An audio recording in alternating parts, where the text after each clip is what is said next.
Come fare fronte alla crisi che sta investendo il mondo agricolo? È necessario garantire la diversificazione dell'attività agricola, coniugare la necessità di adattamento alle nuove tendenze ed esigenze del mercato al soddisfacimento di quelle immutabili e stabili legate alla natura. Il gruppo consigliare regionale della Liga Veneta Lega Nord, a tal fine, ritiene vantaggioso intervenire con la creazione di cooperative, attività di agriturismo, fattorie didattiche, agri-asilo e agrinidi, e anche favorendo la produzione e la vendita diretta di prodotti tipici e di qualità, la produzione e l'utilizzo di energie da fonti rinnovabili e un'agricoltura ecosostenibile. Dopo l'approvazione della famosa legge sul chilometro zero, la Regione è intervenuta per dare una risposta con la legge numero 16 del 7 agosto 2009.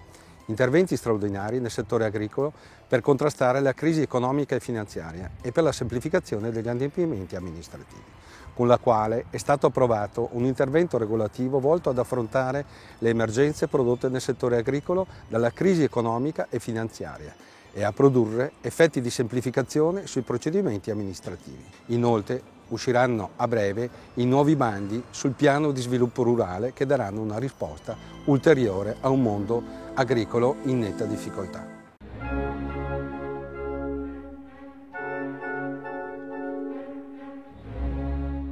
La legge regionale del 23 aprile 2004, numero 11, in materia di urbanistica e governo del territorio, ha avviato un radicale processo di cambiamento e di innovazione che riguarda le modalità e le procedure della pianificazione del territorio.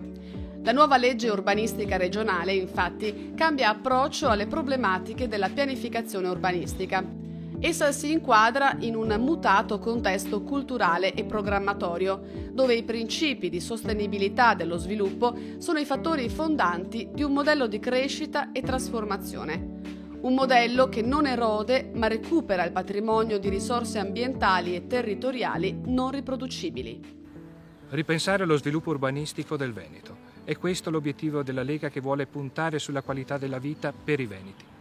Riqualificare i borghi, recuperare edifici e aree dismesse, puntare sull'edilizia ecosostenibile. E questo è un obiettivo fondamentale per garantire uno sviluppo anche economico per le nostre imprese, per le piccole imprese che devono continuare a operare nel nostro territorio. E questa è la qualità della vita che vogliamo dare con nuove infrastrutture, con nuovi servizi, con una qualità intercomunale dei nostri servizi che garantisca anche non solo dormitori, ma soprattutto città vivibili.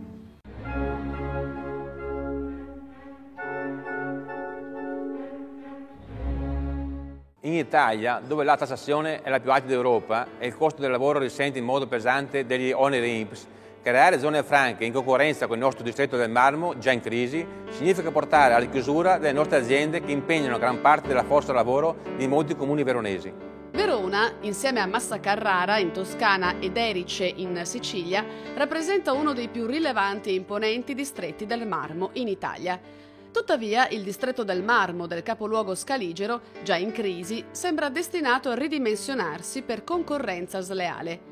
Il timore maggiore è che si giunga alla chiusura delle aziende veronesi che operano in molti comuni come Grezzana, Sant'Ambrogio di Valpolicella, Dolcè, Cavaillon, Affi, Rivoli, Caprino Veronese ed altri.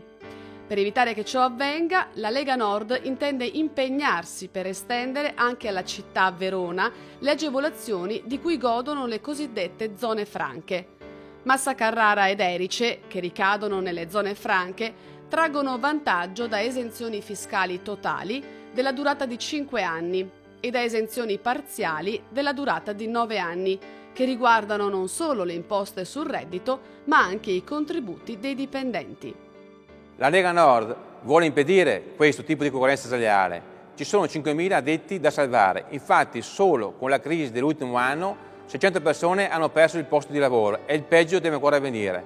Se non viene estesa l'agevolazione anche al nostro distretto, si stima che si potranno perdere ben 2.000 posti di lavoro.